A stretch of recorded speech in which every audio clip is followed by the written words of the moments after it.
Guys আসসালামু আলাইকুম, আশা করি সবাই ভালো আছেন। আমি ভালো আছি। সবাইকে ঈদ মোবারক।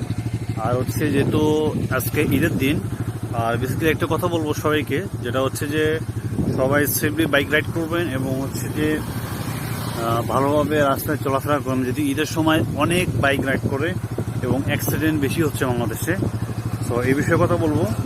আসলে আমরা সবাই সেফটি মেনটেন করব এবং সেফটি মেনটেন করে হচ্ছে বাইক চালাবো। অযথা কেউ হচ্ছে তাড়াহুড়া করে বাইক চালাবো না।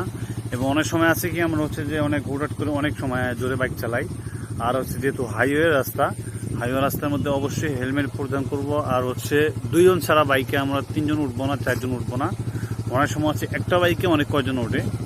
যাই হোক, সবাই এটা মেনটেন করে চলবো ইনশাল্লাহ। আর এই হচ্ছে আমার বাইক। আর আজকের বাতাসটা অনেক সুন্দর আবহাওয়া। আর হচ্ছে এই হচ্ছে রেল লাইন, আমাদের বাসার পাশেই হচ্ছে রেল লাইন। আর রেল লাইনের পাশে আমি আছি। আর যেহেতু পাশে আছি, ভাবলাম যে একটা ছোট্ট করে একটা ব্লগ তৈরি করি, ভিডিও তৈরি করি। আর এই হচ্ছে আমার নতুন বাইক, যেটা হচ্ছে প্রতিটা মানুষের একটা স্বপ্ন থাকে। আর স্বপ্নের মধ্যে অনেক কষ্ট আছে। একটা বাইক কিনতে হলে কত পরিমাণ কষ্ট হয়, বাইকটা নিজেকে পরিশ্রম করতে হয়। যাই হোক, আর যেহেতু আমার বাইকের ব্রেকিং পিরিয়ড চলতেছে, আর কেমন দেখা যাচ্ছে একটুখানি আমাকে জানাবেন। আর হচ্ছে বাইকটার কালার কীরকম এবং বাইকটির মতামত সবাই জানাবেন, এবং বাইকটা কেমন চলতে পারে। এবং বেসিক্যালি সব বাইকের হচ্ছে সমস্যা আছে, প্রবলেম আছে।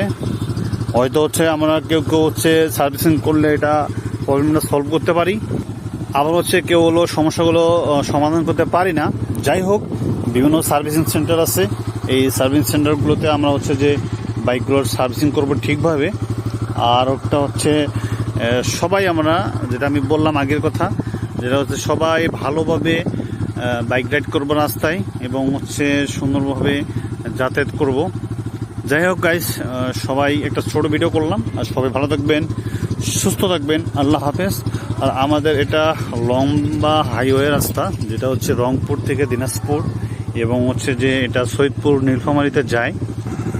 যাই হোক, সবাই ভালো থাকবেন, সুস্থ থাকবেন গাইস, আল্লাহ হাফেজ।